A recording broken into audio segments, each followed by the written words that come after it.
Hola, eh, vamos a hablar de algo que es interesante y es algo que habitualmente no tocamos en ninguna de las ni publicaciones ni tampoco en los diferentes congresos en los que participamos, y es qué hacemos después de que el paciente ha sido extubado y qué parte o cómo conforma esta fase del post-extubación dentro del proceso de Winning. Vamos a ver un poco, esos son mis conflictos de interés para que ustedes por favor los conozcan. Y vamos a hablar de qué es esto, qué es Winning y cuál es el proceso que al final de una u otra manera tenemos que modificar para impactar los resultados y que nuestros pacientes puedan salir de toda esta fase o todas las intervenciones alrededor de la ventilación mecánica que han requerido. Entonces, es muy importante, yo creo que todos nosotros en algún momento cuando nos preguntaron cuándo empezaba el Winning decíamos empieza el momento en que el paciente se intuba. Y eso es real en el sentido de que debemos tratar de preservar las funciones de nuestros pacientes, su drive respiratorio, su función muscular, pero obviamente las condiciones en ocasiones de la enfermedad no lo permiten y obliga, además en estas épocas que hemos tenido estos pacientes con estos SRA tan severos, nos obligan a administrar una gran cantidad de sedantes y bloqueo neuromuscular, a veces por lapsos mucho más allá de lo que quisiéramos, que obviamente tienen un impacto importante y llevan a que las estancias en las unidades de cuidado intensivo estén tan prolongadas. Entonces, ¿qué es Winning? ¿O qué es un retiro un retiro o un proceso de retiro de la ventilación mecánica? Es que Winning no es una palabra que esté aceptada, pero que, bueno, se ha hecho tan popular que para referirnos a todo este proceso casi siempre mencionamos la palabra Winning y no retiro gradual del soporte ventilatorio, porque realmente eso es el momento en el cual nosotros iniciamos el proceso de disminuir el soporte que el paciente está recibiendo por parte del ventilador y vamos a permitirle a nuestro paciente que recupere su ventilación espontánea. Obviamente esto implica disminuir todos los medicamentos o todas las intervenciones asociadas, por ejemplo los sedantes, aumentar la posibilidad de que nuestro paciente desarrolle respiraciones espontáneas y que asuma una carga muscular mayor hasta que logramos extubarlo. Pero el proceso no termina en esa fase. Y ya hemos aprendido que 48-96 horas después, los pacientes deben estar siendo vigilados o en ocasiones con intervenciones directas para tratar de disminuir el riesgo que el paciente tiene de ser reintubado o de tener un fracaso en este proceso. Esta es la forma como conocemos que los pacientes son clasificados en función de las dificultades que tengamos en el proceso de la extubación. Entonces, los pacientes son clasificados como pacientes que tienen un retiro simple de la ventilación mecánica. Habitualmente, y debemos recordar que cuando nosotros hablamos de liberación de la ventilación mecánica, son pacientes que llevan menos de 48 horas ventilados, que no requieren ningún proceso como los que acabamos de mencionar, sino que simplemente una vez el paciente se despierta porque ha pasado el efecto de la anestesia o porque su condición rápidamente se estabiliza y simplemente liberamos al paciente extubándolo. Pero después de 48 horas tenemos que hacer un proceso que puede incluir las pruebas de respiración espontánea o las pruebas de chequeo para saber si lo podemos llevar a una prueba de respiración espontánea. Y más o menos el 60% de nuestros pacientes puede estar en este grupo, es decir, son retirados fácilmente del ventilador. Pero hay un 30-40% en los cuales hay algunas dificultades adicionales y son pacientes que pueden requerir hasta 3 pruebas de respiración espontánea y estas 3 pruebas en un lapso no mayor a 7 días. Y el retiro prolongado cuando no se cumplen los criterios que acabamos de mencionar. Y ahí hay entre un 6 y un 15% de pacientes. Sin embargo, es muy importante recordar y tener en cuenta que puede que los pacientes logren pasar esas pruebas con éxito, lo extubemos y a pesar de eso el paciente tiene que ser reintubado. Por eso sabemos claramente que las características operativas de las pruebas con las cuales disponemos hoy para tomar la decisión de extubación pues no son las mejores y ojalá pudiéramos tener una alternativa adicional. Entonces hay ciertas etapas. Cuando nosotros decimos vamos a iniciar el proceso de retiro del ventilador, pues la primera es que definitivamente el paciente debe haber superado la enfermedad o la condición aguda que lo lleva a que el paciente sea ventilado. Y una vez ha superado esa fase, considerar si está listo para retirar del ventilador o si necesita un proceso de adaptación o reacondicionamiento diferente. Hay algunos pacientes en los cuales la enfermedad se supera, pero el impacto que ha generado la enfermedad, por ejemplo, en su masa muscular, en su condición nutricional, es tan severo que debemos iniciar un proceso de intervención sobre esos tópicos antes de tomar la decisión de pensar en retirarlo del ventilador. Ahora, siempre existirá la duda si, por lo menos hasta ahora, no hay investigaciones, no hay publicaciones que aún hayan resuelto si todos los pacientes tienen que hacérsele pruebas de chequeo o van directamente a respiración espontánea. Pruebas de chequeo las conocemos, el índice de Tobin, la prueba de fuga, la ecografía diafragmática, que son pruebas que de una u otra manera nos van a mostrar si el paciente puede o no ser llevado a la prueba de respiración espontánea, y la prueba de respiración espontánea como la prueba que nos permite tomar la decisión de extubar a nuestro paciente. Ahora, como mencionábamos, a pesar de que los pacientes logren superar todas estas pruebas, pueden requerir ser reintubados. Entonces, ahí pueden haber intervenciones que nos pueden ayudar. La mayor parte de los pacientes que fracasan lo hacen por un incremento en la carga respiratoria que no son capaces de tolerar. ¿Por qué? Porque hay desacondicionamiento, porque hay atrofia muscular. Sabemos claramente que el diafragma, que es el músculo, uno de los músculos más importantes que participan en todo el ciclo respiratorio, rápidamente, horas después, algunos ya hablan hasta de 2 horas, la mayor parte de las publicaciones, o la mayoría habla de 6 horas, en los cuales ya se empieza a ver modificación o variaciones de la densidad mitocondrial y de la densidad que puede existir de todas las miofibrillas y la capacidad de contraerse, y por lo tanto empieza a aparecer esa lesión muscular inducida por el ventilador. Entonces, esos son factores que debemos evaluar y tener en cuenta para definir a dónde vamos a intervenir. Tal vez lo más importante de las pruebas de chequeo de Tobin, fuga, ecografía diafragmática es que nos permiten establecer dónde está la alteración. ¿Por qué mi paciente o no logra pasar la prueba de respiración espontánea o por qué lo tuve que reintubar? Y poder entonces llevar todo mi esfuerzo a tratar de una u otra manera de optimizar esos factores que no le están permitiendo avanzar a mi paciente. El componente cardíaco con alguna frecuencia puede pasar oculto. Hay publicaciones, algunas controversiales, en función si los pacientes que tienen enfermedad cardíaca deberíamos o no utilizar presión soporte durante los procesos de pruebas de respiración espontánea.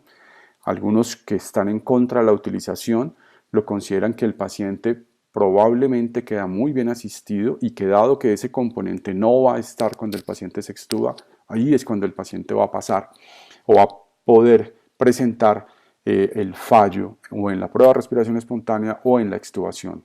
Entonces, ese es un punto que valdría la pena profundizar en investigación o en discusión. La competencia neuromuscular en esta época sí que la hemos visto comprometida. Nuestros pacientes están durando 10, 12, 14, 20 días con sedación, no tanto, pero bueno, sí probablemente más de 48 horas con bloqueo neuromuscular.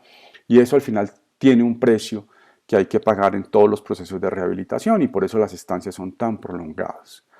Los factores neuropsicológicos como el delirium, que claramente se ha determinado y se ha establecido como un predictor independiente de mortalidad, de dificultades en el proceso del retiro del ventilador, y por eso los protocolos que hoy implementamos en todas las unidades de cuidado intensivo están en función de optimizar la sedación, pero también de hacer un diagnóstico oportuno y una intervención temprana cuando hay presencia de delirio. Y alteraciones metabólicas o endocrinas que deben ser diagnosticadas tempranamente antes de avanzar a un proceso de extubación. Entonces, generalmente estos parámetros que nosotros evaluamos, todos son implementados previo a el proceso de extubación. Y la discusión en el post-extubación va muy en función de qué deberíamos hacer. Si deberíamos poner una cánula de oxígeno, una máscara de reinhalación, utilización de sistemas de alto flujo, ventilación no invasiva, y hasta cuándo podemos esperar. Claro y fundamental. Podemos tener un fracaso en el weaning. El fracaso en el weaning puede tener varias definiciones. Una definición puede ser que los pacientes no logran pasar las pruebas de respiración espontánea. Otra es que los pacientes puede que pasen la prueba de respiración espontánea, pero después de ser extubados tienen que ser reintubados, en algunas publicaciones con un límite de 48 horas, otras lo han ampliado hasta 96 horas. Pero hasta el 10 o 15% de los pacientes que han pasado las pruebas de respiración espontánea, es decir, pacientes en los cuales de manera objetiva se ha chequeado que tengan la posibilidad de soportar o tolerar una respiración espontánea, a pesar de eso, hay un 10 a 15% de pacientes que pueden terminar reintubados. Y hay un grupo que es considerado de alto riesgo, que en estos los porcentajes pueden ser mayores y pueden estar alrededor del 20 al 25%, que son pacientes como los que vemos en esta diapositiva, pacientes obesos, pacientes con antecedente de POC, pacientes con alta comorbilidad, con estancias prolongadas, con el antecedente de una vía aérea difícil, o pacientes que en la clasificación que veíamos en la segunda diapositiva son clasificados como pacientes con retiro difícil o prolongado de la ventilación mecánica. Probablemente en este grupo de pacientes están los pacientes en los cuales tenemos que definir cuáles van a ser las intervenciones que vamos a hacer post-extubación. Ahora, ¿por qué es tan importante poderlo definir? Porque claramente el reintubar a un paciente tiene un impacto importante, un impacto en mortalidad, en aumento en las tasas de neumonía asociada a ventilador o de traqueitis asociada a la ventilación mecánica. Obviamente, si se presentan estas variaciones, pues va a generar un mayor impacto en estancia hospitalaria, específicamente en la unidad de cuidado intensivo, y los costos que se van a asociar al manejo de este grupo de pacientes también van a ser mayores. Este es como el flujo general que tiene un paciente que está en ventilación mecánica y que se va a tomar la decisión o no de avanzar a un proceso. Entonces, al lado izquierdo vemos cómo hay muchas pruebas que se hacen para evaluar si el paciente se puede extubar o no. Probablemente ahí tenemos la posibilidad de optimizar las diferentes condiciones o alteraciones que pueda tener el paciente, por ejemplo, rehabilitación física, rehabilitación pulmonar. Recordemos que un concepto clave es que la rehabilitación pulmonar va mucho más allá de la movilización temprana. La movilización temprana casi que no es un componente de la rehabilitación pulmonar, pero no puede ser excluyente porque no hace nada la una sin la otra. Y estamos evolucionando a la creación de índices de integración. Probablemente la prueba de respiración espontánea sola sigue siendo muy débil para la toma de la decisión de extubar o no extubar a mi paciente, y las otras pruebas de chequeo que hemos mencionado pues tampoco han logrado mostrar que sean mejores que las pruebas de respiración espontánea y siguen manteniéndose en el escenario de ayudarme a definir si mi paciente puede o no hacer una prueba de respiración espontánea y ayudarme a identificar en dónde está la alteración que no le permite a mi paciente avanzar o pasar esa prueba de respiración espontánea. Y hay intervenciones posteriores a la extubación que están clasificadas en dos: una estrategia de oxigenación y una extubación escalonada, que vamos a discutirlas un poco más. Siempre entre estas dos está la traqueostomía, discutidísima, cuándo hacerlo, cuál es el momento oportuno. Creo que lo que tenemos absolutamente claro es que la vía por la cual se debe hacer es una vía percutánea, y solamente cuando esta condición o esta posibilidad o no se permita o no se pueda por falta de recursos, por no entrenamiento del personal o porque está contraindicada por alguna condición especial, se debe avanzar o se debe modificar a una traqueostomía quirúrgica. Entonces, muchas publicaciones comparando cuándo se debe utilizar ventilación no invasiva en el paciente que se acaba de extubar. Recordemos que estas intervenciones son en el paciente una vez extubado y podemos llamarlos de manera profiláctica, es decir, no el paciente que ha hecho falla respiratoria, sino el paciente que se extuba y que se identifica un riesgo de poder fracasar. Entonces, hay muchas comparaciones, pero traigo esta publicación que me parece muy interesante. Dos publicaciones. Esta es una en la cual se compara alto flujo y alto flujo con ventilación no invasiva. Y cuando uno lo ve así, ve la gran diferencia que se plantea en esta publicación entre la utilidad de darle alto flujo a cierto grupo de pacientes versus utilizar ventilación no invasiva. Ahora, estos grupos de pacientes en los cuales se puede considerar estas intervenciones no hacen parte del grupo de pacientes de las fallas respiratorias hipercápnicas, es decir, el paciente obeso o el paciente con EPOC que ha sido intubado, que conocemos que es una falla respiratoria hipercápnica. En este grupo de pacientes se sigue manteniendo la indicación de la utilización de ventilación no invasiva.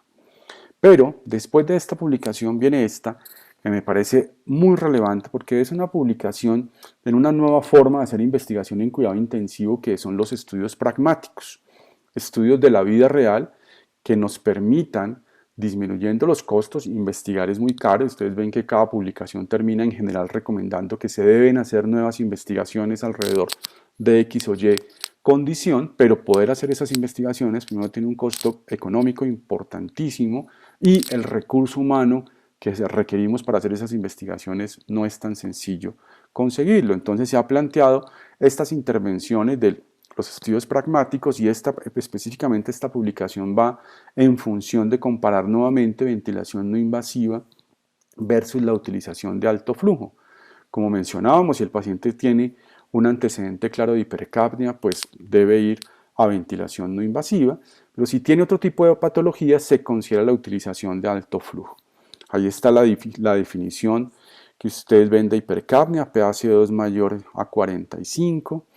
Si el paciente hacía PaCO2 mayor de 45 ante la prueba de respiración espontánea, si tenía el antecedente, si tenía un síndrome de hipoventilación alveolar o una apnea del sueño, se consideraba que esos pacientes deberían ir a ventilación no invasiva, a no ser que tuvieran una contraindicación como las que ustedes ven mencionadas ahí, y se pasaba en ese grupo de pacientes a la utilización de alto flujo. Siempre se daba la oportunidad de que el paciente estuviera hasta el día siguiente, hasta las 5 de la mañana del día siguiente, una vez había sido extubado, con el soporte que se requiriera, pero se dejaba también a la decisión del clínico si se mantenía o no se mantenía este tipo de soporte. Ahora, obviamente, en los pacientes que fueron incluidos dentro del estudio, ustedes ven las intervenciones como son rigurosas y aplicadas versus los pacientes en los cuales se deja a la observación del clínico o del grupo clínico que está al mando de este paciente. Pero veamos estas conclusiones que me parecen muy interesantes. El uso de alto flujo después de la extubación se aumentó dramáticamente. En la población que se le daba libertad al grupo clínico de definir qué se le iba a poner al paciente, se encontró que hasta el 70, o que hasta no, que el 75% de los pacientes recibieron este tipo de soporte versus el 3% cuando fue protocolizado. El uso de ventilación no invasiva fue muy similar en los dos grupos, las indicaciones están mucho más claras.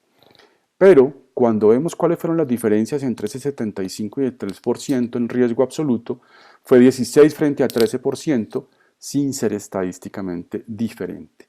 Y eso plantea muchas dudas de la manera como lo hacemos y cuando vemos que no hay estrategias o recomendaciones claras, porque podemos estar sobreutilizando cierto tipo de tecnologías con un costo sumado y con una falsa percepción de seguridad.